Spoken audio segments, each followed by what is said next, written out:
I didn't use charm. I used what your husband likes. If you want your husband to stop patronizing me, go and learn how to be sweet in bed. Once upon a time, in the village of Otubo, there lived a maiden whose beauty could make a blind man regain sight just to admire her. Her name was Adana. Now, when I say Adana was beautiful, I don't mean fine like Mama Kelechi's daughter's fine. No, I mean the kind of beauty that makes grown men stutter, palm wine tappers fall from trees, and married women start fasting and binding demons that didn't exist. Her eyes were as bright as morning dew, her skin smoother than a freshly peeled yam, and her hair, that one was always braided and packed like the crown of a goddess, fresh from Amadioha's tailor. From the moment Adana stepped into the village of Otubo, Wahala started. Villagers began to lose their sleep. The whole village buzzed like bees around ripe mango. She wasn't originally from Otubo. No one knew exactly where she came from. She had arrived years ago as a quiet teenage girl and moved in with one old childless woman, Mama Nnedi, who lived at the far end of the village. So far that even Remus had to use a bicycle to get there. Adana cared for Mama Nnedi like a daughter until the old woman passed away quietly in her sleep one rainy morning. After the burial, Adana continued to live in the small cracked hut alone. No family, no visitors, just her and silence. Now here's the thing. Adana wasn't the kind of girl who mixed up. You would never see her dancing with the other maidens during moonlight play, or bathing at the river with the village maidens, or even gist loudly at the market. No. If she was going to the stream or market, she went alone, her head high like she was queen of Otubo. And somehow, that was enough to cause a riot in the mouths of the village women and maidens who were so curious to find out more about her. That Adana girl, I don't understand her. Something tells me her beauty is not ordinary. And have you noticed how she walks like breeze doesn't touch her? One trader would say as she arranged her okra. I swear, I suspect that girl is from the marine kingdom. She is not human, always walking alone, like she's auditioning for spirit wife role. Another would add, clapping her hands together in suspicion. And don't even get me started on the maidens. Those ones are even more pained than the women. Adana's beauty gave them sleepless nights. Every night, under the old Udara tree, where gossip flowed freer than palm wine at Ofala festival, Adana was always a topic. And it always begins with, guess who I saw today? Adana, the others would echo and burst into laughter. My chest. That girl's beauty makes me believe the gods are partial, and I feel so pained. She looks like she was carved by 10 angels and a jealous spirit, and that's why she carries herself like she has no spare parts, one would say. Can you imagine I greeted her, and she just mumbled something and walked away? Is it because she has hips like a dancing pot? She acts like she rules the world. I beg, she's beautiful, yes, but is she better than all of us put together? Another would hiss while adjusting her wrapper, like she was fighting the thought. Now wow, others would echo in unison, like a gospel choir of jealousy. It didn't take long before they tagged her strange, and would murmur whenever she passed. But Adana, she did not send anybody's father. She was far too busy being breathtakingly beautiful to care about any nonsense that was flying around the village. Let them talk. Let them organize a festival of gossip if they liked. As far as she was concerned, the moon would still shine, And Adana's beauty would still blind. When Adana clocked 18, she looked at herself in the small broken mirror in her hut and said, "It is time." Time for what, you would ask? Time to let the village choke on beauty.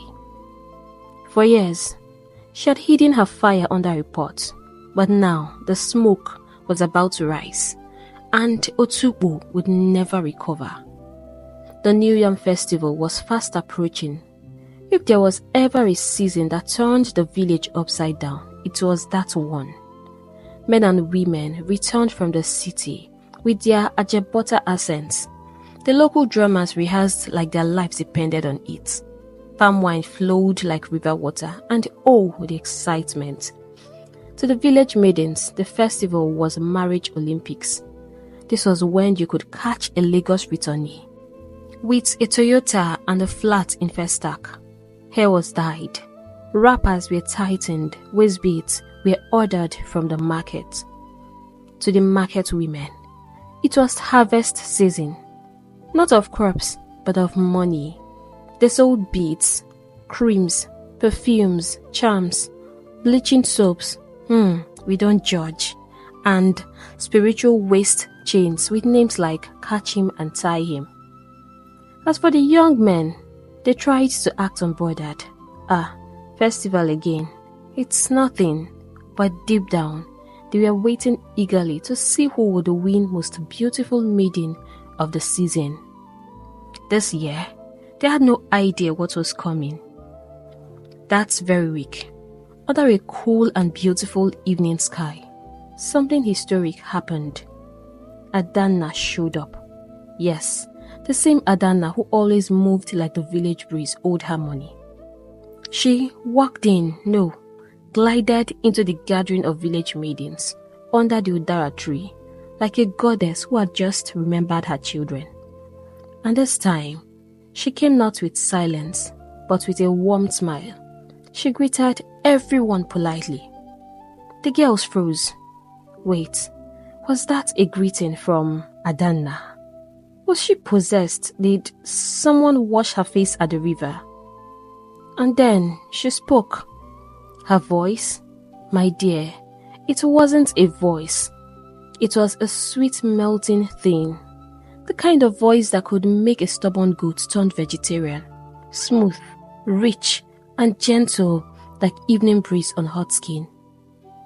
I am coming out this season, she announced softly. And I wish to join the maidens' dance.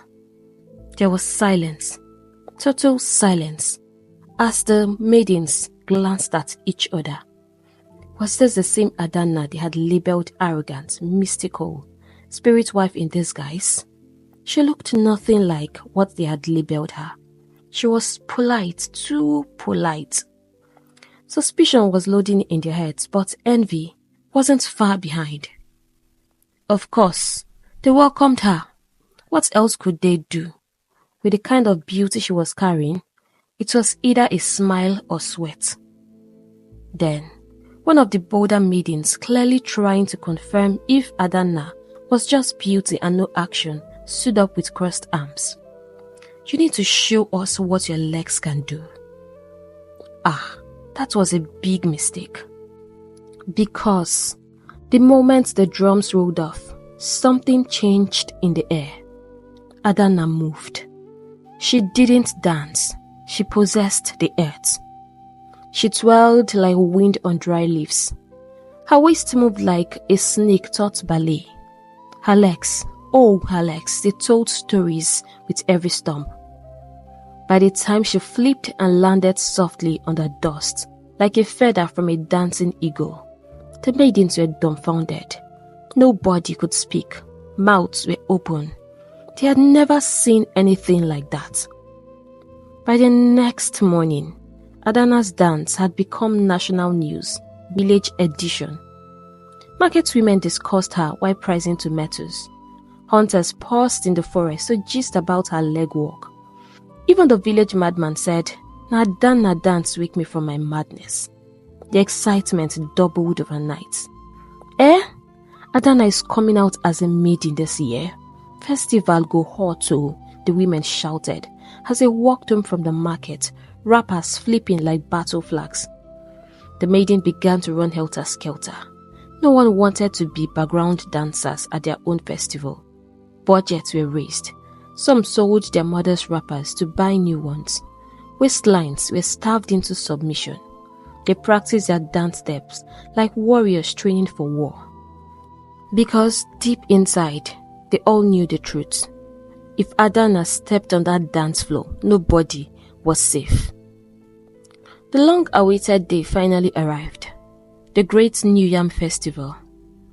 From the moment the cock crowed thrice, you could feel it in the air. Today was special. The sun came out wearing its finest glow, as if it too was attending the event. Birds danced in circles, and the village square glittered like never before. No market opened. No one went to the farm, not even the stingiest farmer who never missed a harvest. Today, Otukpo stood still. Everyone was looking their best. Children wore matching wrappers. Women tied double gilly on one head. And the men, they wore their finest wrappers like they were auditioning to be chief. The drums had already begun to roll, kind that vibrated in your chest and made your waist misbehave without permission. The king and his royal cabinet were seated under the great red canopy, chewing cola and nodding like parrots that understood the rhythm. The ceremony kicked off with chants, praises, and traditional performances. Each group came out to dance: children, hunters, farmers, even the widows' society, with their stiff waistlines and holy handkerchiefs. The villagers clapped and cheered, but there was something missing, something or someone. From the left to the right, heads kept turning like borrowed fans. Eyes were scanning, necks were stretching, mouths were whispering. "Have you seen her? Where is she now? Are you sure she's coming?" Even the maidens on the dance line were sweating, not just from the sun, but from tension. No one had seen Adana. Fear began to settle in their hearts like early morning dew. Could it be that she changed her mind? Some maidens silently thanked their ancestors. If Adana didn't show up, the festival might still belong to someone else. At least, the other maidens could get enough attention. Hope returned to their hearts, and they smiled like goat thieves whose plans had just worked. Then it was time. The maidens' dance was announced. They stepped into the center, each one glowing and grinning, hips ready, beats clinking, brows ached. They danced beautifully, no doubt about that. Their moves were smooth, calculated and rehearsed to the bone. But the crowd was silent, eyes scanning beyond the stage. This wasn't what they were expecting. The villagers had heard stories of Adana's magical feats for weeks. They came with expectations, serious expectations. But what they were seeing now, though graceful, wasn't the fire they had been promised. Even the drummers were playing like they were unsure. Disappointment was dancing louder than the maidens, sighs everywhere. And just as the performance was about to end, it happened. A hush swept across the village square. Heads turned so fast. And then she appeared. Adana leaped into the dance floor like a goddess descending straight from the heavens. The sun paused. The wind held its breath. Even the dust sat to watch. She looked like something sculpted by jealous angels. Her body shimmered. Her beads clinked in rhythm. Her eyes sparkled like moonlight on river water. And when she moved, hey, it was mind-blowing. She didn't just dance. She told a story with every step. She flirted with the air, seduced the soil, and hypnotized the sky. The crowd went mad. Everyone stood up. Everybody, from the king to the village madman. People were shouting, cheering, climbing stones to see better. Women dropped baskets, men clapped like their hands were on fire. Some even forgot to breathe. Even the maidens stood confused, eyes blinking like faulty lanterns. This was not the same girl who had danced under the Udara tree. This version had been upgraded to goddess mode. Adana didn't just steal the show. She hijacked the entire kingdom. She danced her way into the hearts of the people. Men, women, children, even animals would have applauded if they could. After the festival, Adana became the village star. At the river, did you see her spin like a river spirit? At the market, I still daydream about that waist movement, I swear. At the farm, even the yam shook underground when she stomped. From house to house, bush paths to palace gates, Adana became the heartbeat of Otukpo. This was all she wanted. And now, she had the attention of the entire village. After the festival, Otukpo turned upside down. Suitors began to troop to Adana's hut like ants discovering a sugar mountain. It wasn't just ordinary men, no. From the richest chief in the village to the brokest herder, everyone wanted to marry the goddess with the magical waist. They couldn't stop talking about her beauty. Some men said her eyes had a Bluetooth connection to their soul. Others claimed her waist had a magnetic jazz. Whatever it was, Otukpo men were bewitched, and her hut quickly became the hottest destination in the entire village. Every morning, Adana would sit gracefully in front of her hut, adorned like a queen going for a royal wedding, anklets, beads, wrapper tighter than a village budget. Her skin glowed like morning palm oil, and her lips were always glossed and pouted like she was about to whisper seduction into the air. And oh, the men came, with baskets of wines, rolls of expensive fabrics, live goats, necklaces, perfumes, imported soaps, just name it. Some even borrowed clothes just to look fresh. And they knelt before her with the most ridiculous lines. Adana, I will do anything to win your heart. Just name it. I will pluck the stars. I will milk a lion. I will drink palm wine with my nose. Adana always smiled, a mischievous smile. Because what these poor lovers didn't know was, she came prepared. The moment any man said, I will do anything, she already had a task. One that would send common sense packing. One morning, she stood up elegantly looking at a dozen men in front of her. She cleared her throat like a palace messenger and said, You all have 30 days to impress me. Whoever does the most will win my heart. The men didn't question her. They didn't argue. Her words were their command, and they all wanted to be the lucky one. Just like that, the contest began.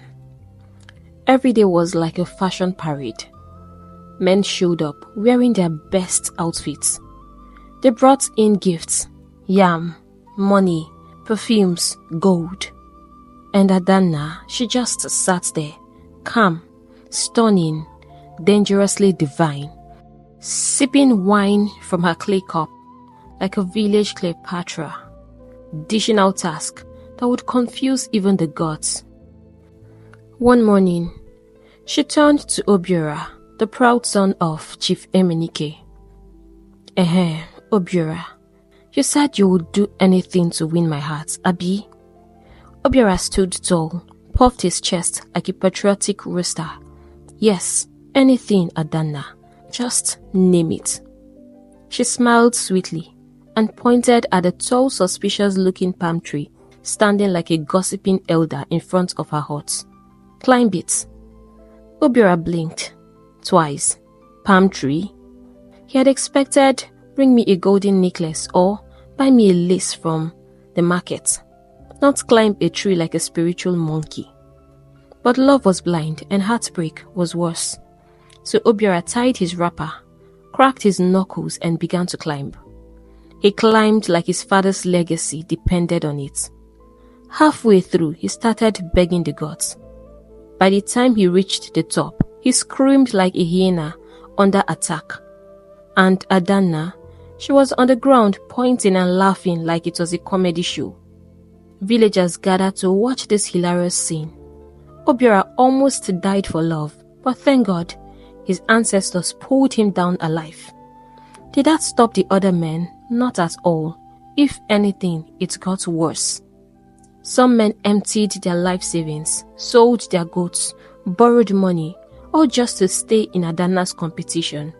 And the task, pure madness, you can't even begin to imagine.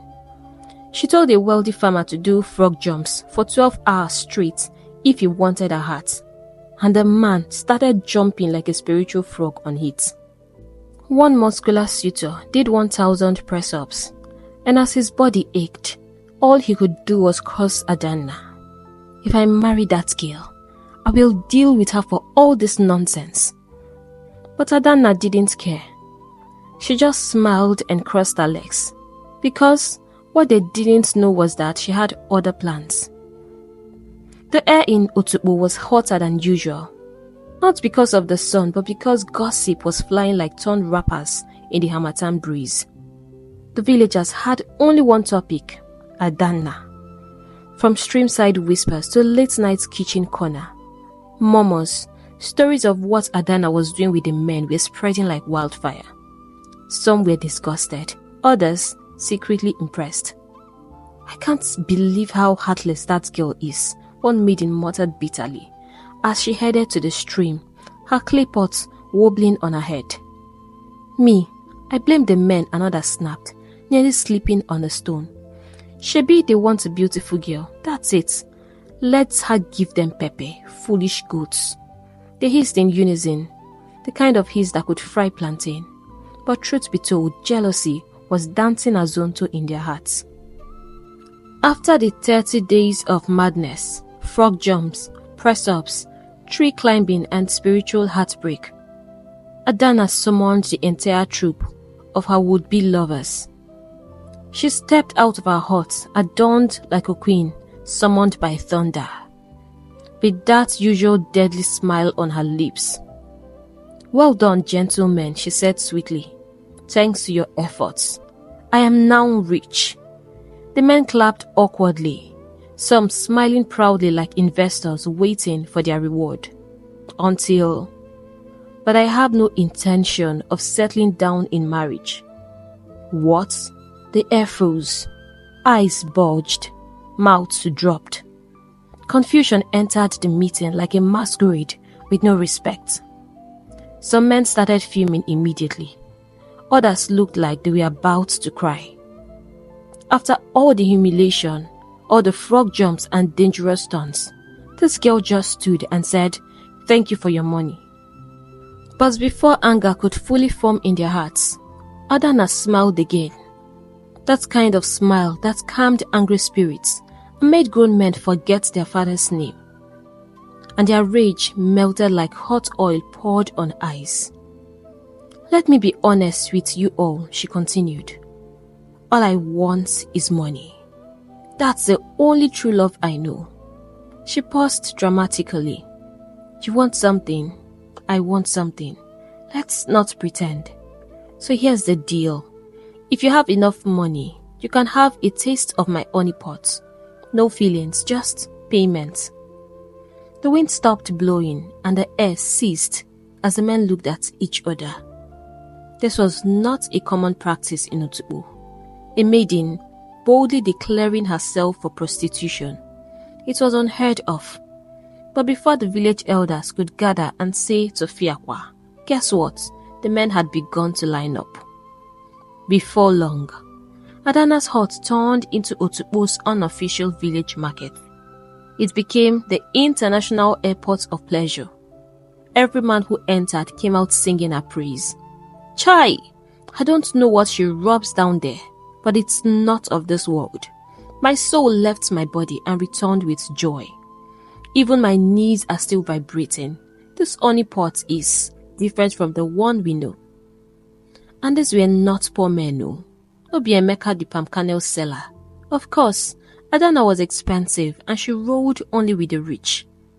So most of these men were stinking rich, landowners, chiefs and chiefs' sons. They waited patiently, sometimes bringing gifts just to jump the queue. Some even washed Adana's plate and swept her compound to impress her. And Adana, she was living her best life. Her lips always glossed, adorned in beautiful attires, her beads rattling like war drums as she walked confidently into the hearts and wallets of the men. Soon, it wasn't just single men anymore. The news about this magical honeypot was everywhere, and the married men whose sex life had become boring joined the queue, boldly abandoning their wives and responsibilities. Some even came with all the money they've made through the farming season, and left with empty pockets and glowing smiles. But as Adana reigned like a queen of forbidden sweetness, something dangerous began to bubble beneath the surface. The women of Otukbo were no longer finding it funny. Their husbands were spending recklessly. Children were walking barefoot. Soup pots were empty, all because of one girl, Adana. Many swore she had used charms on the men. Others said she had a snake living inside her honeypot, because how could you explain the fact that every man wanted a taste of this honeypot, and the more they had, the more they wanted? So many narratives were just flying around. One day, one woman had had enough. Her name was Mama Njideka. Her husband, Chief Okoro, had spent all their savings on Adana and still came home laughing like a drunk squirrel. They had no food at home, nothing, and her children were crying of hunger. That night, Mama Njideka tied her double wrapper tight, rubbed red camwood on her face like war paint, and stomped into Adana's compound like thunder without rain. Adana!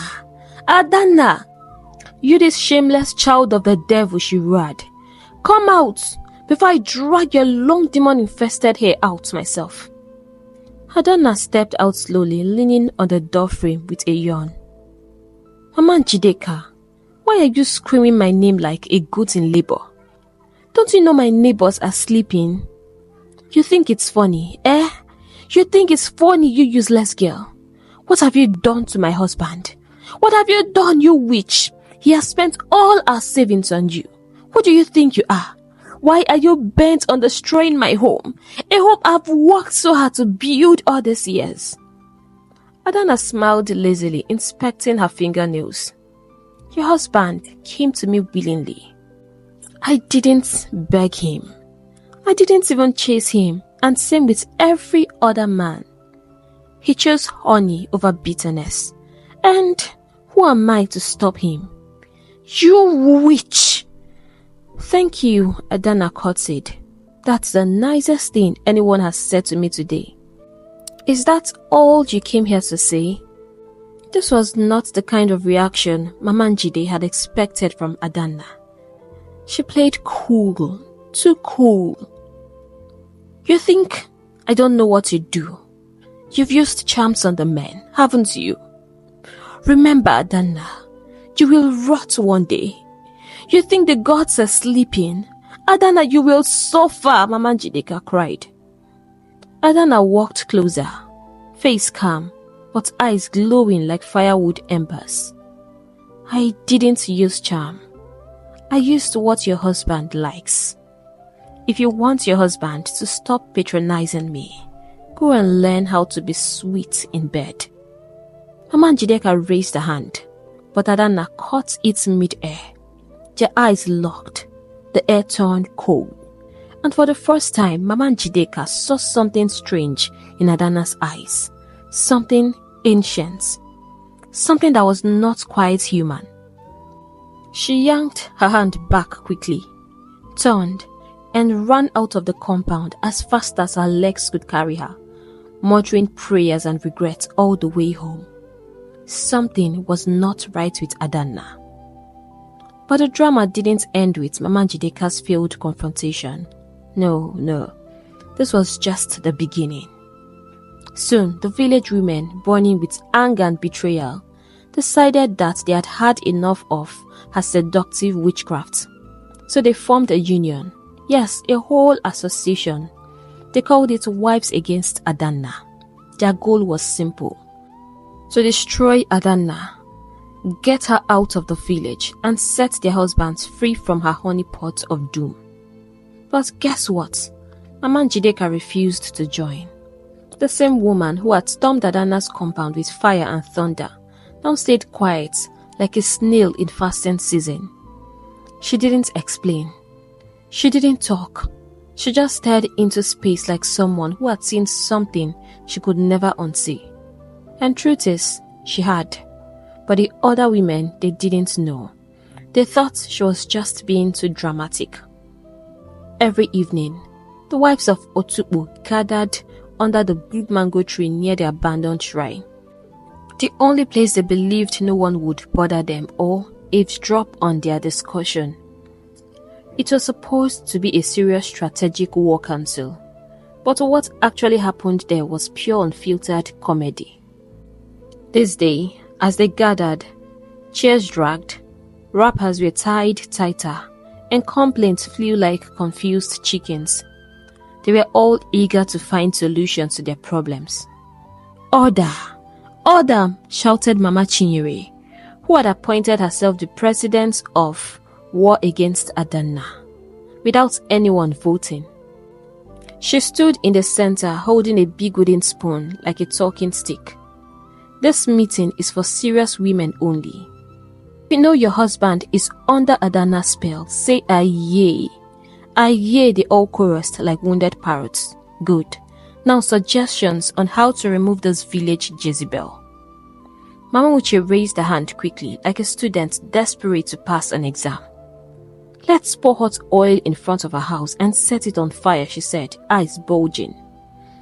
Mami Funaya hissed, "And burn our own husbands. I can see now that this your stupidity was what made your husband marry 10 wives after you. May Amadio strike you dead for saying that rubbish," Mamuche shot back. "Order!" Mama Chinyere shouted. "Next." Mama Mara stood up, her voice laced with madness.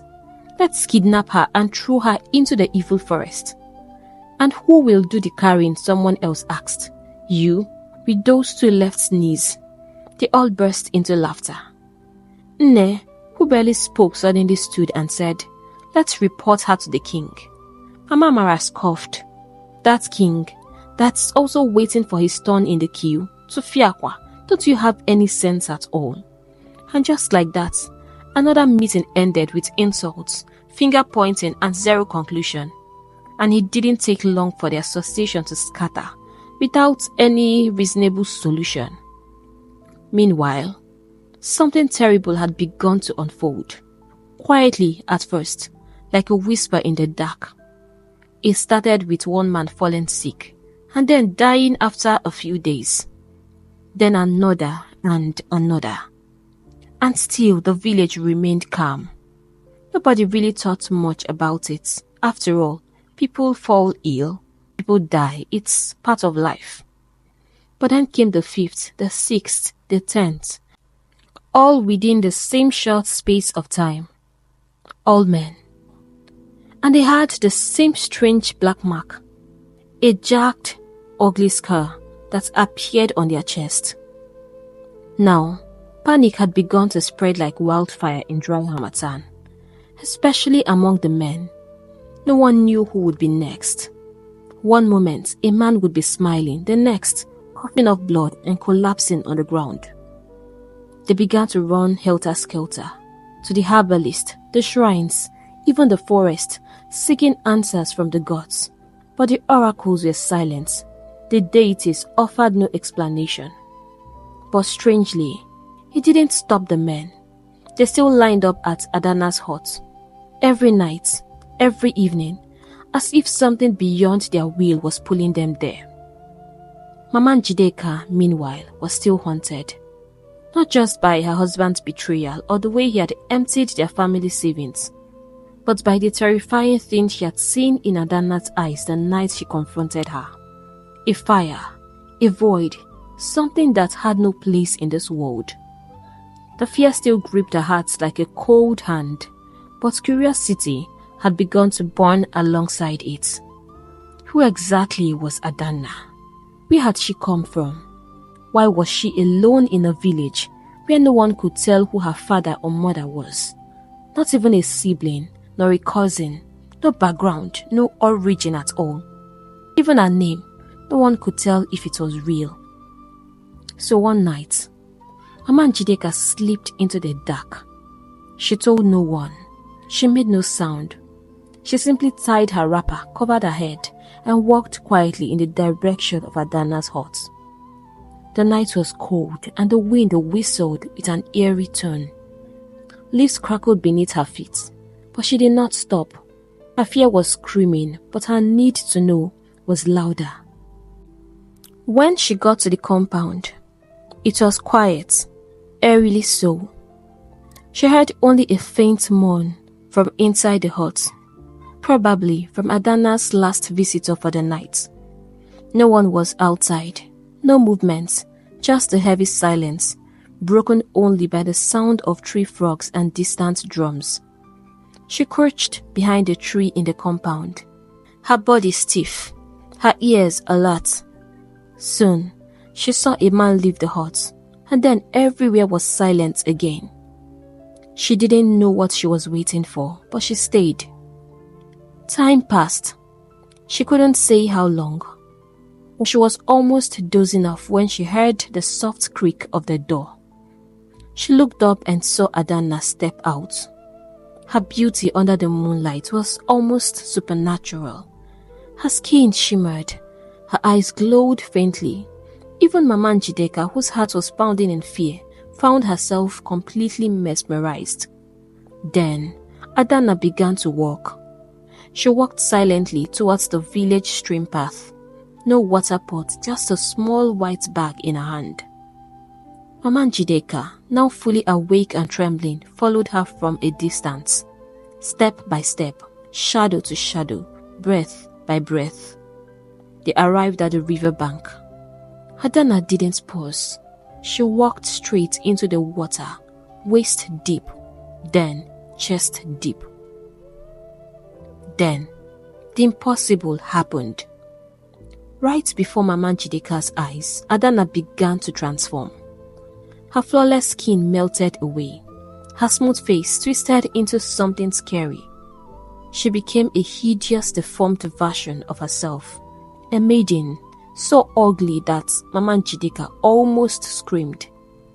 But she covered her mouth, frozen and horrified. And then, just when she thought she had seen it all, another maiden appeared. This one was identical to Adana. The real face, the original beauty everyone knew. Adana, the monstrous one, handed over a white bedspread to the beautiful maiden. The same bedspread she laid on when she entertained the men. Mama Njideka's head spun. Her legs grew weak. Her heart pounded against her ribs like it wanted to escape. What was she seeing? She blinked and looked again. The river was empty. Both maidens were gone. Silence returned. Terrified, Mama Njideka turned to run. But as she turned, she stopped cold. Her knees gave way, because standing in front of her, silent, glowing and unblinking, was Adana. The same Adana, the one the village knew, the beautiful one. But her eyes were burning with flames. "You've seen what you wanted to see," Adana said calmly, her voice echoing like thunder wrapped in velvet. Mama Njideka fell to her knees, trembling uncontrollably. "Please, I'm sorry, I was just curious. Don't kill me, please." Adana stepped closer, her face calm but fierce. "You should have stayed out of my way," she whispered. She stared into Mama Njideka's soul for a long, terrifying moment. "I will not kill you. You've done nothing wrong to me. But you will never tell what you saw." And in that instant, Mama Njideka lost her voice. She couldn't scream. She couldn't whisper, nothing. Only fear remained in her heart. But what neither of them knew was that they were not alone. Someone else had been watching, the village chief priest. He had suspected Adana from the day he first laid eyes on her. Something in him shook violently that day, like the gods themselves were whispering a warning. And when the strange deaths began, his suspicion grew. So that night he followed her too, and he saw it all. The transformation, the second Adana, the bedspread, the face. And he knew exactly whose face it was. Vengeance was upon Otukpo. Obiageli was back. And if he didn't act fast, terrible things would continue to happen. By morning, 6 dead bodies were found with the same marks, and the villagers gathered at the palace, terrified and crying as they sought answers. Gradually, they were losing their men, and in the most horrifying way. Who will father our children? Who will marry our daughters? The women cried. Before the sun rose high, the palace was packed with people. We await the coming of Ezedibia, the chief priest, the king announced. He has sent a message that he has a word for us, and I hope it is a solution to these mysterious deaths. Please, my people, let's be calm as we wait.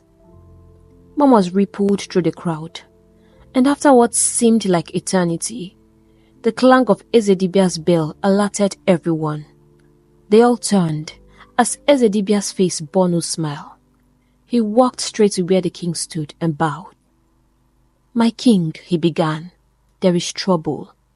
Revenge is upon us." "Revenge?" the king asked, surprised. "What are you talking about?" "Obiageli. She is back. I saw her." Some of the villagers who knew Obiageli gasped. Of course, no one could forget her, even though she had suddenly disappeared. "Obiageli, she died a long time ago. What are you talking about?" an elderly man asked. Now, a little backstory. Obiageli was a maiden no one wanted.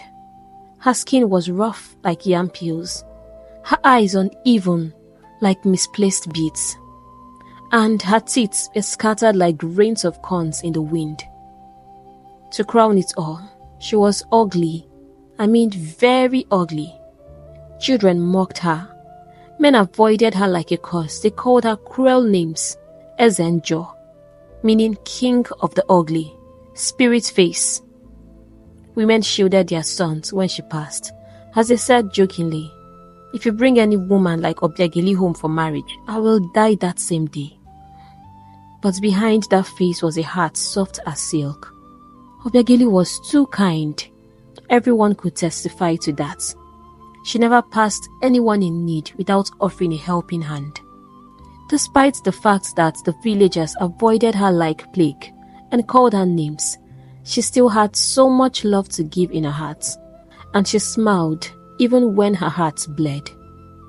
Just like every maiden in the village, she dreamed of love, of a man who would look beyond her physical appearance and see through her heart. And she never gave up. Then came Obinna, the handsome village hunter, strongly built with a tongue sweeter than honey. He prided himself with having slept with several girls in the village, and unknown to Obiageli, he was merely seeking another conquest. He had always wondered what the ugly Obiageli tasted like. He saw her vulnerability and used it like a tool. He began greeting her in public, bringing her gifts and telling her the sweetest things she has ever heard.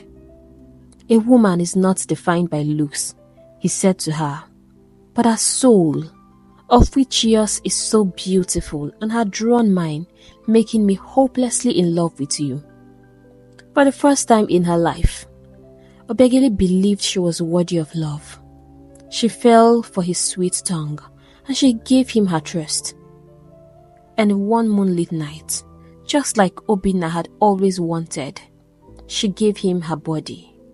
but the next morning shattered everything.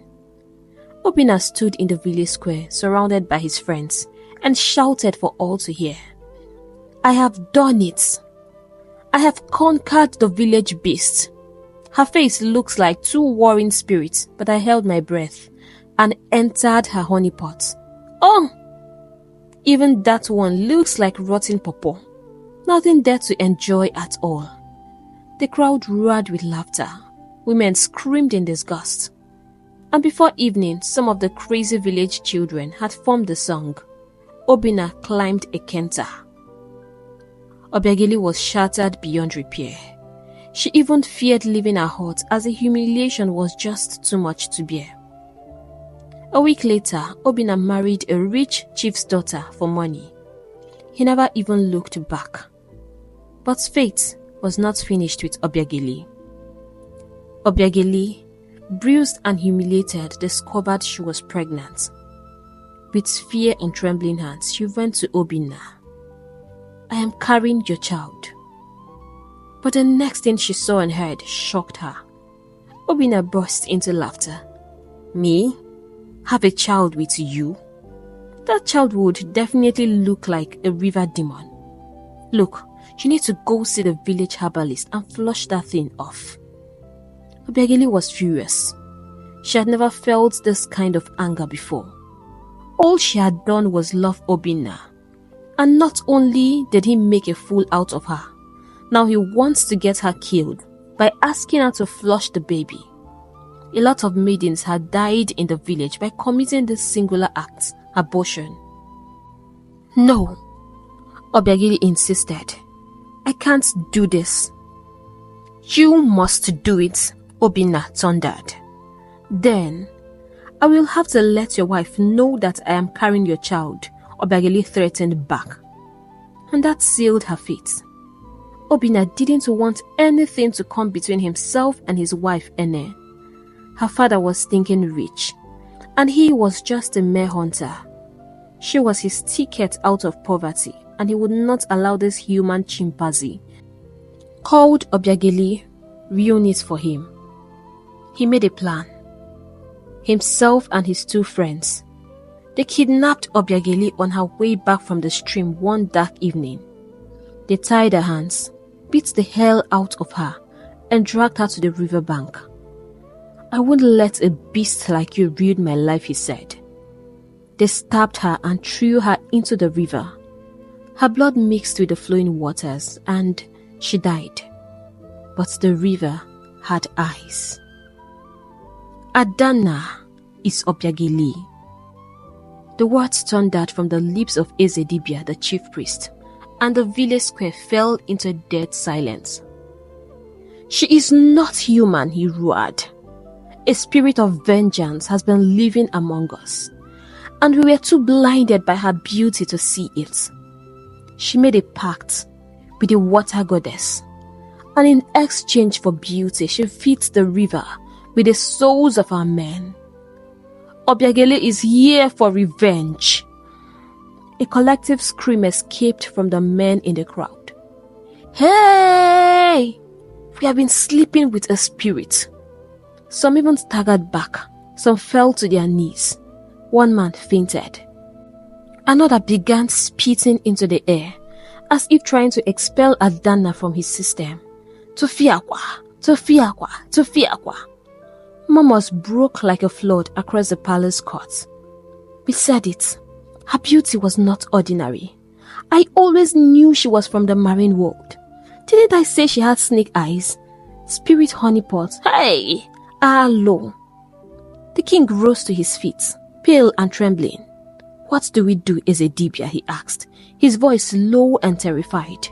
"How do we stop this? How do we cleanse our land?" Ezedibia raised his staff and declared, "Sacrifice." Gasps echoed again. "We must appease her spirits, and more importantly, Obinna and his accomplices must pay for the evil they committed with their heads. It is only then that her spirit will rest and the curse will be broken."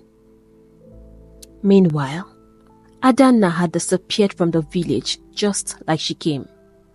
Her secrets were out, but the curse still remained. People were still dying. Obinna and his friends were dragged out. They were now elderly men. And the villagers couldn't stop spitting and cursing them for the evil they had brought upon the land. Alo, Tufiakwa. Preparations for the sacrifice began as every family contributed to the items. 7 days later, they were all marching down the river with the items. At the river, they cried and pleaded with the water goddess, and then offered their sacrifice with the leading of the chief priest. Obinna and his friends were beheaded and thrown into the river. They needed to pay for their evil deeds. The river roared. It bubbled and raged for a moment, as if swallowing the guilt of the village. Then it grew still. Ezedibia turned to the people, sweat glistening on his brow. "The spirits have accepted our offering," he said, his voice cracking. And at that very moment, Mama Njideka screamed. Her voice had returned. "I can talk! I can talk!" she shouted, lifting her wrapper and running like a goat released from a cage. The people wept with joy. The curse had been lifted. The fear was gone.